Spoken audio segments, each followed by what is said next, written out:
are oppressed. We are exploited. We are downtrodden.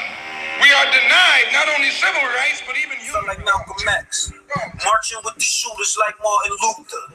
40 cal SKO the fucking Ruger. Don't ever question if I got the heart.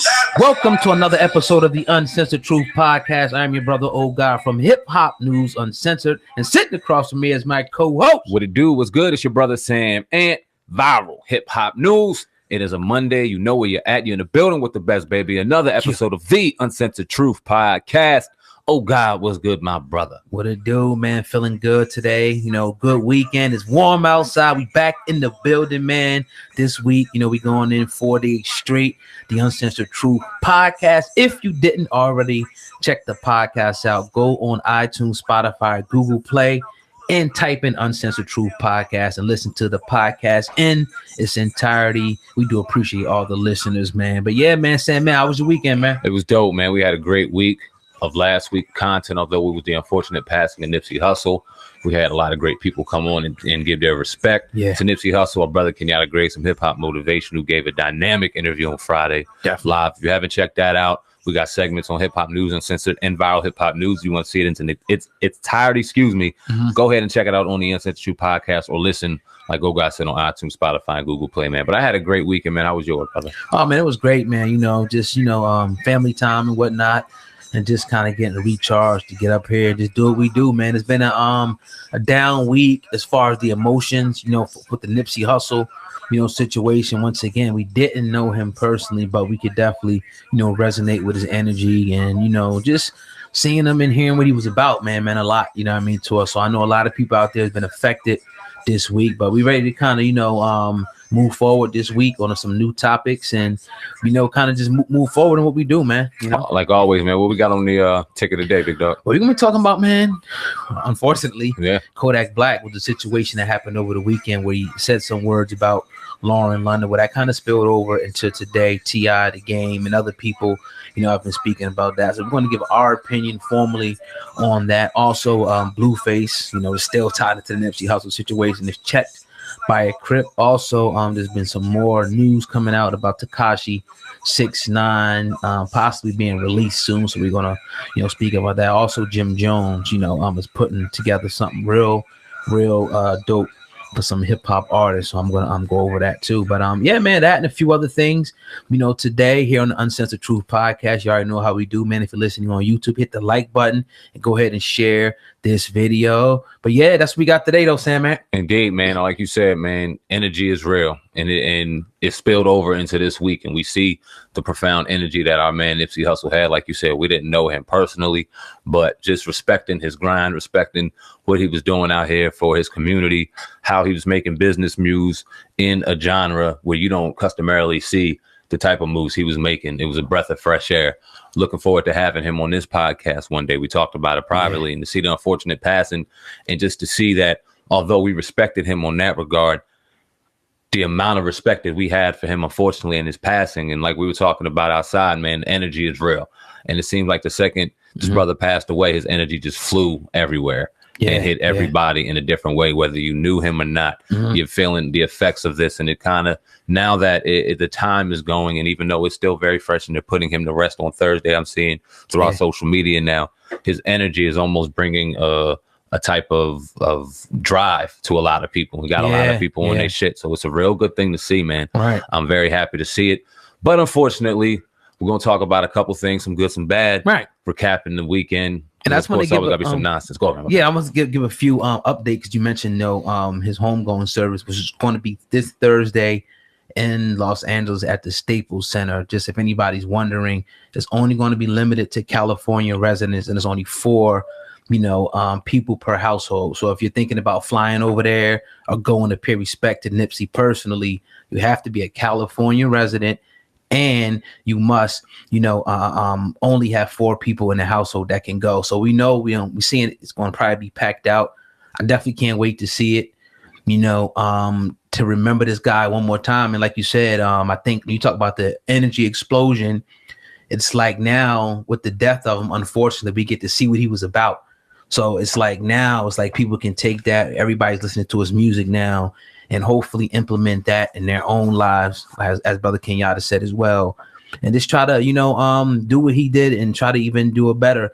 And we know where we're at in our own perspective lives. I think was what we could take from this, man. Indeed, man. And when you look throughout hip hop, his name is still resonating throughout all the media, all the real outlets, even the news we're covering today, even though it might not directly be talking about the involvement would happen and things like that, but it directly affects Nipsey, Kodak Black, the Blueface, things like that. So, man, this man, he had a huge influence, man. But what we got first on the ticket, bro? Let's just go into this Kodak Black, situation, man. The other day, Kodak Black, somebody I guess was recording him on live, and he started talking about Lauren London. So I'm just going to play it for a reference once again, and we're going to talk about this, man. She's gonna be a whole little while, so I'd be the best man I could be, fuck. I'd give her a whole year. She might need a whole year to be crying and shit. But I ain't trying to shoot at her. I'm saying this, look. No, she could do 2-3 years, but I try to be that. I try to be like, if you need a friend to holler or something, I insert T.I. All right, so you got, Kodak Black that clip came out the other day, and now T.I. Right after that, the game came out, and I think across the board, people, pretty much thought that it was just disrespectful, given a point in the fact that Nipsey's not in the ground yet, for it to even be out there.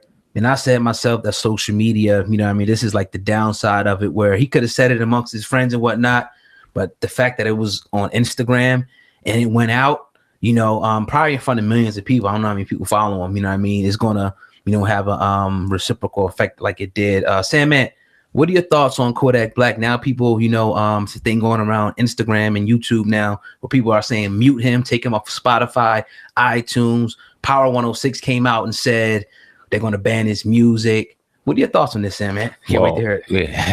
Yeah. Well, first off, we all have to understand that the kid's 22 years old. I'm not justifying anything he did, but we've said it on this podcast. Everyone out there knows he is prone to say some ignorant shit sometimes that makes you shake your head and go, what? Right? In this particular situation, we all know that what he said was 100% ignorant. It was 100% ignorant. But when you have grown men who are in a position of leadership, who could have called him, who could have responded to him in a way that was a little more proactive to get him to genuinely see the wrong in his doing. When you see these men start to get on social media and hoop and fucking holler, let's just call it for what it is, hoop and fucking holler, knowing the second that they hit send, these outlets are going to jump on it and play the play-by-play like they're a WWE ring announcer, setting up the whole fucking story. They got to know this is going to happen, and shame on them if I dare say they're even worse to blame than Kodak Black. Woo! So you're saying T.I. in the game pretty much. I'm 100% saying T.I. back. All right, so we back into that. So yeah, that was pretty much actually, you was going in about T.I. in the game, them being clout chasers and whatnot. Yeah, and because you look at a situation like this, T.I. or the game could have easily seen that and been offended, right? And justifiably so. Both fathers, both people that respected Nipsey, both people that respect Lauren London, even though I'm gonna question that as well. They could have easily went in there and called this brother or got somebody who had somebody and checked him just as fast and just as hard as they did and aggressively as they did online.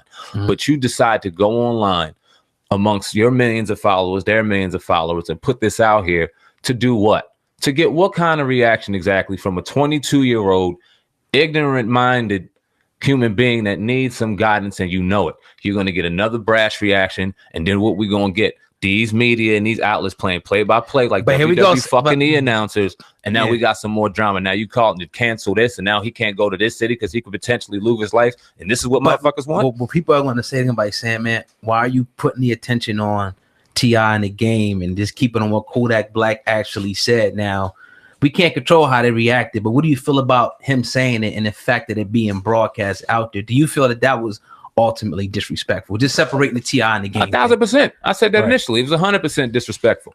He shouldn't have said it.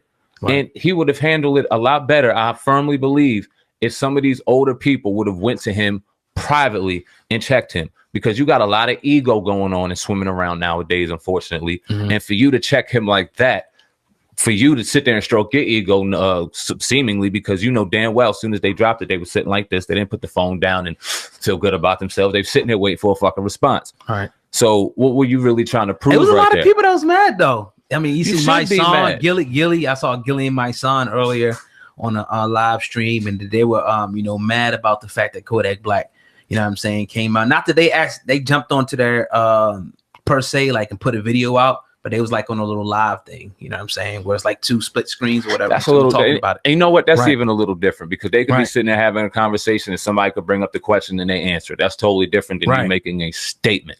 And I'm sure some real OGs, and I'm not saying the T.I. or Game ain't a real OG, but why OG did you fucking go to that young boy privately and tell him he was wrong for what he did? Why do you stoop down to his level, the social media level, where you thought money was the root of all evil, and it seems like attention is the root of all evil because everybody is fucking soaking for it. Everybody's jumping for it. And let me say this, dare I say this, because you asked me was what he said disrespectful. It was 100% disrespectful. But let's not act like it's not 1,000 million disrespectful motherfuckers in her inbox doing this, doing that. Would the game, would T.I., would anybody be mad if this wasn't Nipsey Hussle's woman? What I'm asking is it the respect given for Nipsey Hussle, or do people really care about Lauren London? I think it's Nipsey more. I mean, it could have been anybody. It could have been anybody that was his girl. I think it's more to do with him and his legacy. And just like at this time, you just don't say stuff. That's like the worst thing that could ever be said about somebody's, grieving, I guess you could say fiance at this point.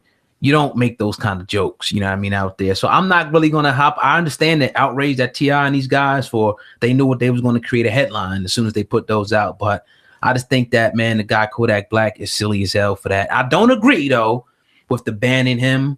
Me personally, I never really rock with him like that. But when you got stations coming out saying they're not going to play his music and people actually passing around, I don't know if it's an actual petition, but there's like a little meme going around was pretty much saying mute Kodak Black. So they're asking Spotify, Google, iTunes, pretty much to take him off. I think that's a little extreme. I think he just needs to be checked.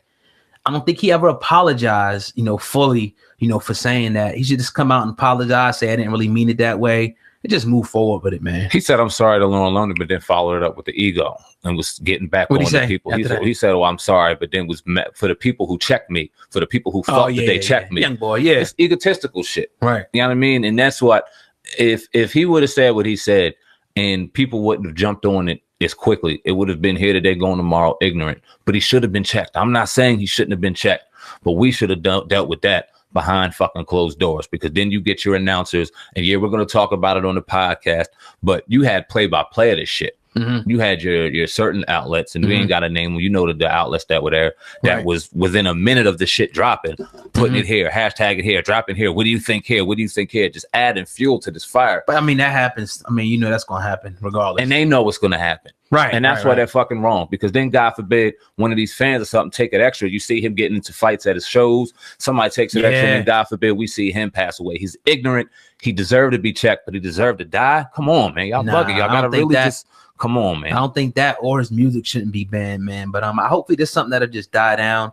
It's just like, man, like I didn't think that, anybody could go just at this time to say anything like that was crazy. But that kind of is what it was. Ignorant. Man. Yeah, it was ignorant as hell. Like, man. It was disrespectful. So you got to know when to keep the fucking cameras on and when to turn them off. Not every day you got to get on live and talk about things. Not everything that people have to say. You could have easily been sitting there smoking with your boys, with your fucking phone down, talking about whatever you wanted. Right. And nobody would have been dealing with this. But people are so thirsty to get on that phone that's here and get that ego going that it bites them on their ass, man. The big Kodak in his ass. Yeah. No, I'm going to move to this story because it kind of ties into it, man. You got somebody, I don't know his real name, but Neighborhood Crip confront Blueface. Now, this is pretty much, he's coming at him for him not paying homage to Nipsey Hussle. So I'm just going to play his audio and then we're going to talk about this one. This is Neighborhood Crip confronting Blueface. Blueface, the only motherfucker on the West who don't got a post about Nipsey on his page, though. Okay, what type of nigga is you? Okay, like you don't like neighborhoods or something, bro? Like, what's the deal, bro? I done seen Damus. I done seen people all around the world, other states show their respect, and you from the West, and you don't even got neighborhood nip on your shit, and you represent this Crip shit, though. That shit weird as a motherfucker, cuz some hood, bro. Like, I don't be understanding these niggas, nigga. Like if it wasn't for Nip, a nigga like you wouldn't even be where you at right now, bro. Nigga need to show respect to the real niggas, bro, on hood. Oh, that shit ain't about, nigga, you not knowing cuz, and you ain't gotta do that to get no clout and all that shit. It's just a simple fact of respect thing, my nigga. You gotta respect the ones that paved the way for us, nigga. Us young niggas. All right, so you got him, right there, neighborhood Crip. I guess that's his name, I agree. I was come out and say, man, I'm definitely feeling this. I don't know why, if this guy was too busy or nothing like that.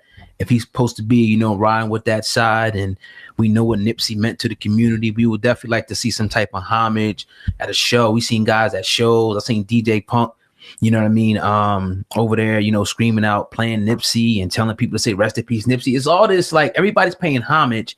I think that he should, man. I do not see any problem with Neighborhood Crip calling out, confronting Blueface and his manager, Whack 100, even, paying homage to Nipsey. So he's an OG. We can say whatever we want about Whack 100, but he's an OG. Definitely. And he's a real dude, and he understands what Nipsey gave to this community and the impact that he made. I agree too, but it's funny because I'm usually one that the whole social media thing and the wave running the surf, you know how I feel about surfing. I don't like when people jump on phases and jumps on that. Mm-hmm. But this was a little bit different, especially in particular. I agree with the brother 100% too, because when you're out here and you're from the West Coast, you're rapping, you're a young up and coming dude, and you're representing what you're representing, knowing damn well you got OGs in the game that are out here doing the same thing that you're doing, you got to pay homage and death. That's just something that's almost like an unwritten rule. Whether you just said, threw a picture up and said rest in peace and kept it moving, right. Just something simply. And is social media that serious? Well, we've made it that fucking serious. And I put me in there too, even though I'm almost anti-social media. Mm-hmm. You got to understand that this is the way that we move. And if you have a platform, this is quote unquote, without saying too many, is your voice. So you have to put that out there, or have to put some kind of statement out there. If you're a figure and you gain revenue or monetize something on social media, the least you can do is go, hey, rest in peace. Respect something. So for you not doing it, and he reminds me that, and without going too hard on him because I don't know him too well, young bull, like a lot of these young bulls out here. I've seen a couple of his interviews saying he really doesn't even care about rap. He doesn't care about this. He doesn't care about that. Then you see the pictures. He reminds me of Tekashi. Really, he reminds me of Tekashi a lot. He kind of jumped in right with Tekashi, went off. Here came Blueface, and he doesn't troll as bad, but he's that I don't care and whatever, I'm gonna do whatever kind of dude, and might have been made. If you understand, I think, I mean, I get it, but I think it's probably an explanation to this. Hopefully, he says something. Hopefully, does pay homage. Maybe he's busy. Maybe he's torn. We know he's blowing up right now with Tatiana and all that songs and whatnot. You know what I mean? I'm not trying to make an excuse, but I'm sure it has to be a reason why he hasn't taken 30 seconds to just screenshot something else and then let's put rest in peace like everybody else does and put rest in peace, Nipsey. I just don't see a problem with this. I think it's a good thing. You know what I mean? Like you said, we made a great point when you talked about it being people's voices. This is your voice. It's a reflection of you. So what you say on here is going to resonate. I'm pretty sure he has over 3 million people probably following him at this point. So people would definitely love to see, one, for the fact that, like the brother said, Neighborhood Crip, that if it wasn't for people like Nipsey, you wouldn't be here. 2, I got the same colors. 3, look what happened in your city, in your area, with one of the biggest icons, rappers, entrepreneurs, and just superstars, Nipsey Hussle, and you can't say not one thing. I think it's sad.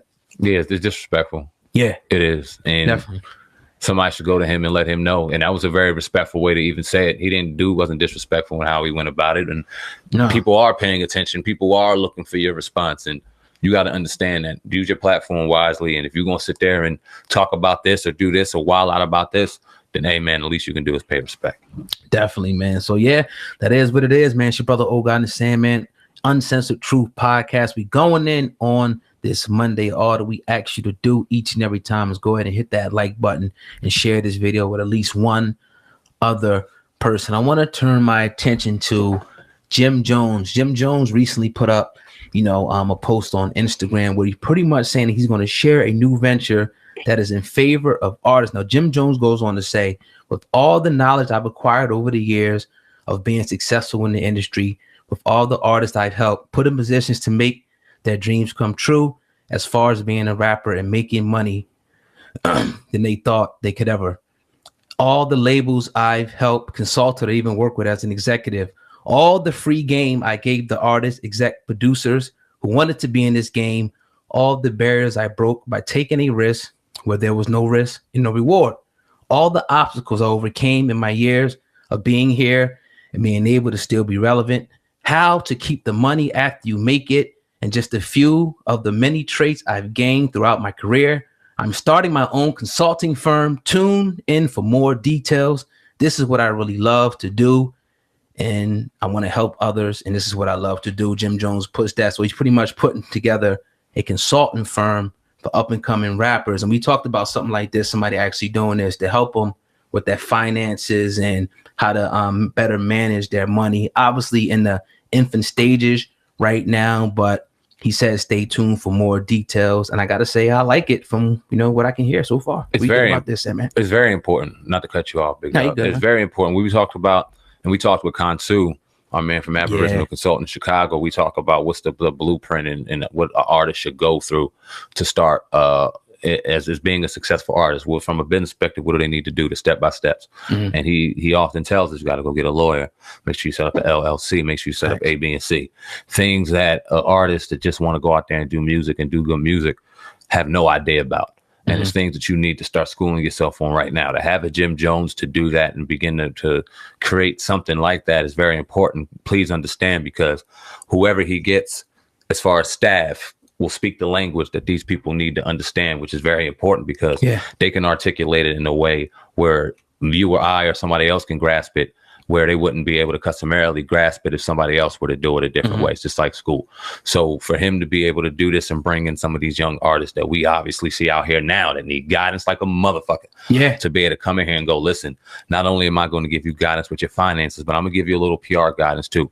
Chill on this, cool out on this. Let's do this, let's do that. And hopefully some of these artists can start receiving this early and can start really recouping on a lot of their talents. And we don't see them like a lot of their idols and the OGs that don't have a lot of money, gotta basically rely on their shows to make any kind of revenue, because a lot of the hits that are out here doing so many streams or so many amounts of spins, they're not getting a dime for. So it's very smart for Jim Jones, and he's he's intelligent as hell. I think he was out in Atlantic City a couple of days ago. It was another real estate seminar out here, believe it or not. I don't know who's running it, but he was there showing his support, and we seen what he was doing out there in, I believe, Richmond, if I'm not mistaken, with his football team. Jim Jones has his hand in a lot of businesses, man. He's always doing something dope, man. So I love stuff like this, man. And we talk about Nip and other people, in the game, Jay-Z, even Diddy. He put out a great video yesterday on Instagram.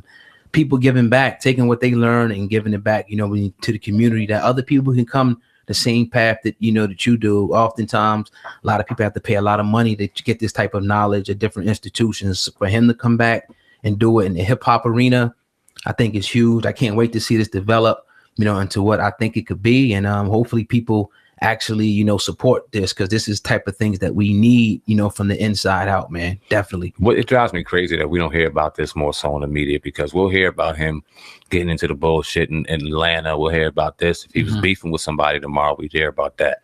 But this is live TV. Glad I put this up. Good for him. But he should, as much as other shit that he does. But, I mean, we need this kind of news out here too. We need to get this kind of media out here, because this is the kind of thing that to bridge the gap between artists and media, and kind of get them a little more comfortable with us, and then more comfortable and us more comfortable with them, because when they can go and scroll through their timeline and see, oh damn, somebody's saying something dope about me, that vibration and that energy is completely different than to see your name somewhere and smeared and thrown all over the place. So when you can provide that good energy like we do, and salute for you for even bringing that story up, it just gives a different vibration. So, I mean, with that being said, they got to pay homage too. We can do them, but you got to also respect, throw a retweet to that shit. Do this, do that. You know what I mean? Give some love to it, so that we can all both pay it forward. And don't just see the story and say, oh, that's some other, but I get it, because they probably see a lot of things, but if you see one that's actually positive, and we're highlighting something positive, because that's always the criticism. They always talk about the negative stuff. Retweet it, share it, like it. You know what I mean? If you don't want to retweet it, just let us know that you've seen it. I appreciate it, brother. If not, it's cool. We'll just take it, his silence as consent. And and we know, especially given this weekend with the confirmations of certain things this weekend, you never know who's watching, man.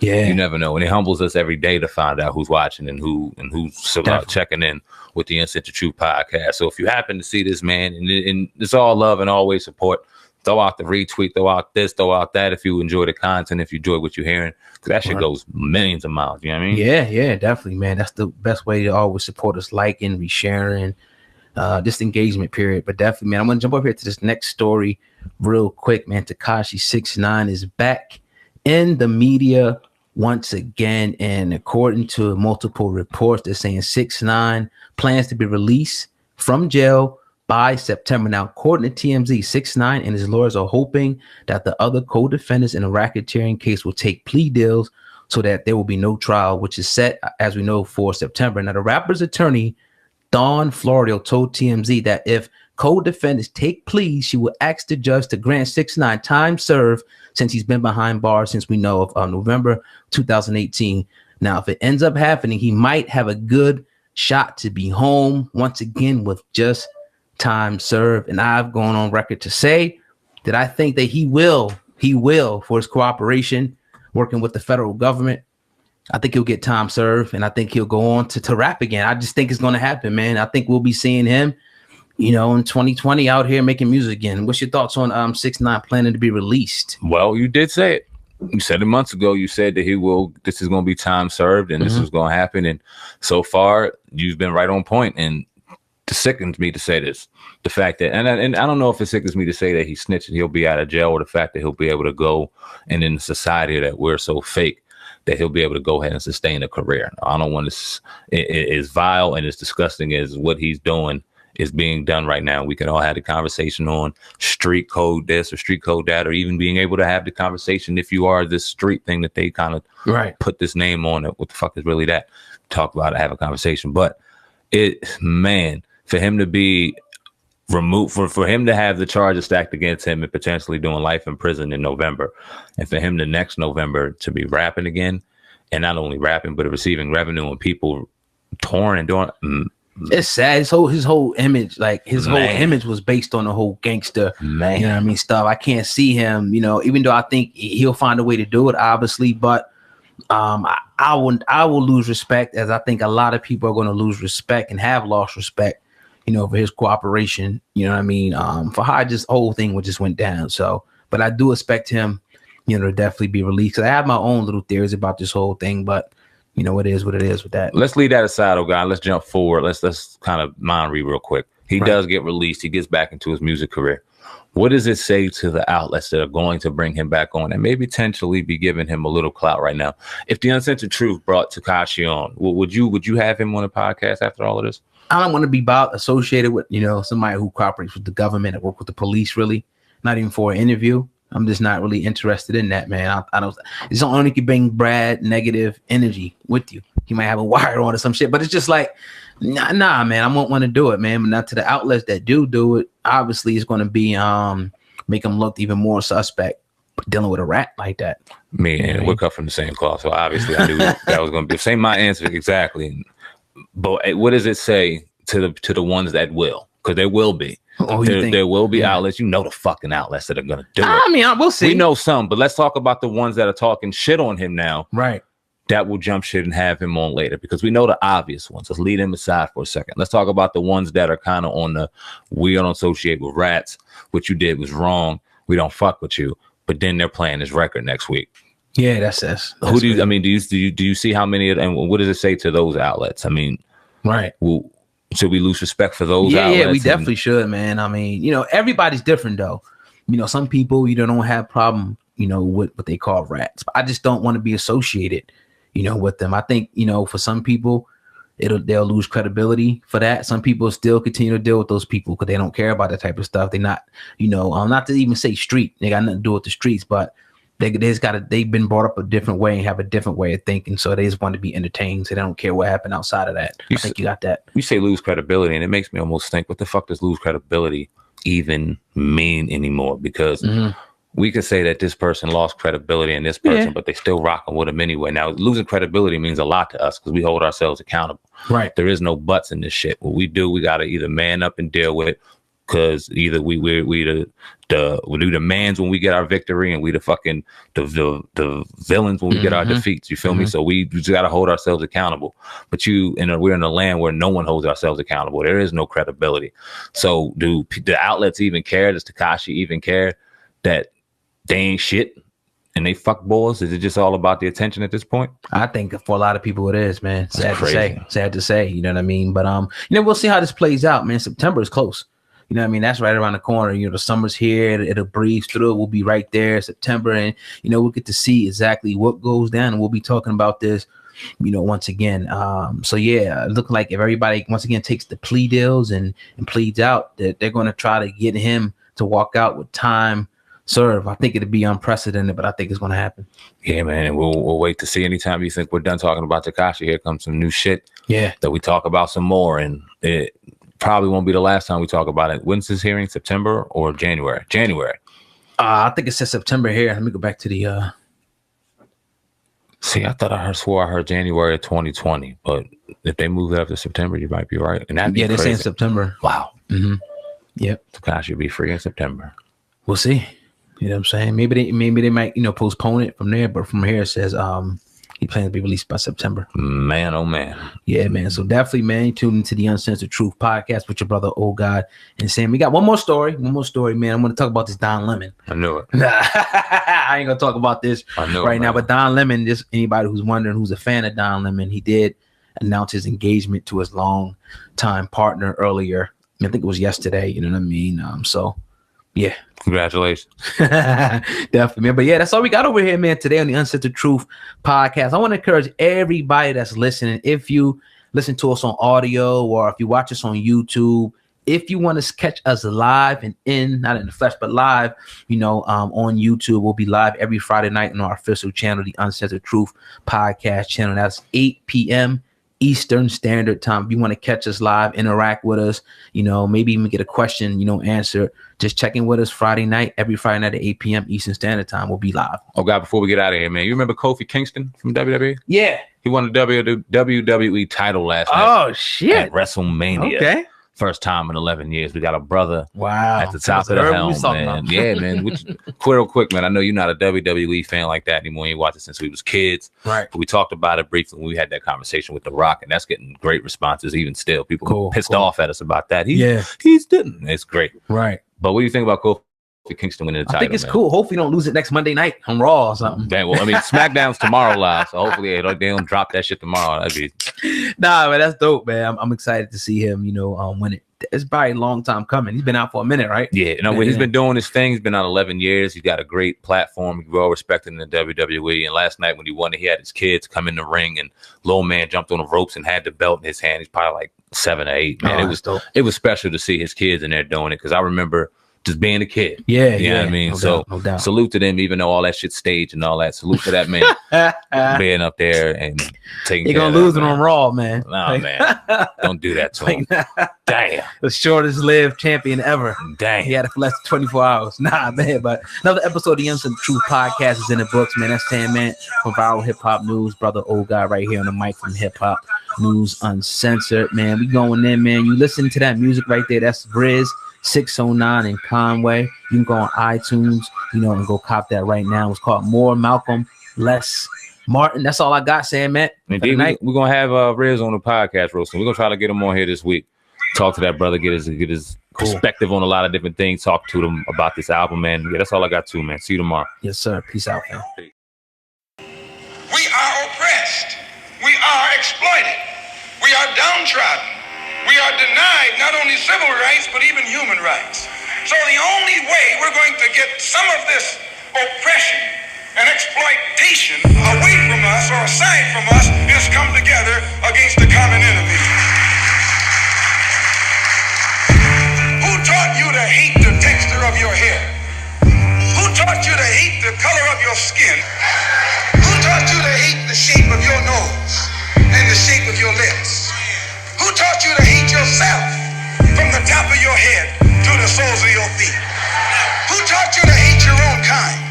Who taught you to hate the race that you belong to? Hopping out the Lex, I felt like Malcolm X. Marching with the shooters like Martin Luther. 40 cal SK or the fucking Ruger. Don't ever question if I got the heart to As shoot we you. walk, we must make the pledge that we shall always march ahead. We cannot turn back. They say the best things come from the worst shit. This all facts, this ain't no verse shit. I done fought the state on some verse shit. Feeling like Franklin the day he touched